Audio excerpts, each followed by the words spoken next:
I'm going to read a letter that I got from a really amazing friend of mine and bass player and musician. He wrote it to me about this Old Stag record, which is kind of why we're here. His name is Chet. He was a bass player in both Orchestra Lunas, and Luna, and the Suitcase Band, and Berlin Airlift, and Half in the Bag. He writes this: "Sorry it took so long for me to respond. The thing has laid around a couple of weeks, waiting for me to carve out some time to listen. I wanted to sit down and give it its due, and not blast it in the car while I was busy heading somewhere and not really paying attention.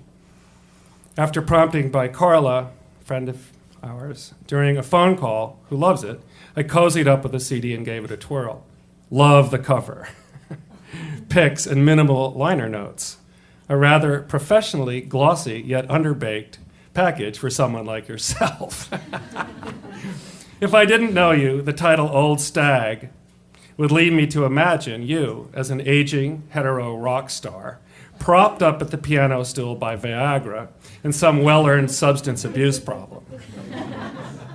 It's partly true. Of course, I can't keep my love for irreverence at bay any more easily now than I could during my purple spandex days. And you'd have probably voted for a title like Old Stag Hag or something, but that's just me. I won't go into a song-by-song, note-by-note critique, because that's bullshit, always pissed me off back in the day. On the other hand, I was also always pissed off by a general offhand comment like, I don't like it, which, in a split second, minimizes months and months of sweat and sacrifice. But yo, the strings hit the fucker out of the park, Brendan. I'm not sure I can verbalize it, but they really ramp up the intimacy of the songs.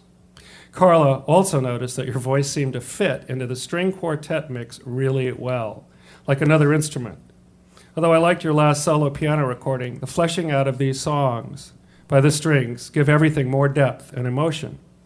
And if I could be a musical snob for a moment, it kind of legitimizes your bare-bones composing style. These arrangements by Brendan were great. They gave you a lot of room and would suddenly swoop in and take things to a different, unexpected level.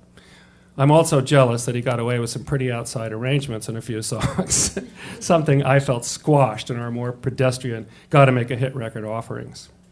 Anyway, props to you for coming up with a quartet accompaniment idea. Next impression is that the backup vocals really threw me off, in a good way. They're this kind of goofy element that drops in occasionally, taking the more serious edge off the strings and then disappear. They also add a little levity every time they poke their noses into a song. Lastly, your voice, once the object of much discussion over the years. Well, I think your voice has found its voice, or rediscovered it anyway. I hear a lot of nuance that reminds me of the old, more tender Orchestra Luna songs. Great falsetto, as always. Of course, you can sound like a grizzled old drunk, too, depending on the song's needs. But at this point, it really is kind of ageless. One moment, I hear a befuddled, hormonally charged 17-year-old. The next, I hear some world-weary, gasping geezer with one foot in the grave and the other gratefully not far behind. You got character in them pipes, man.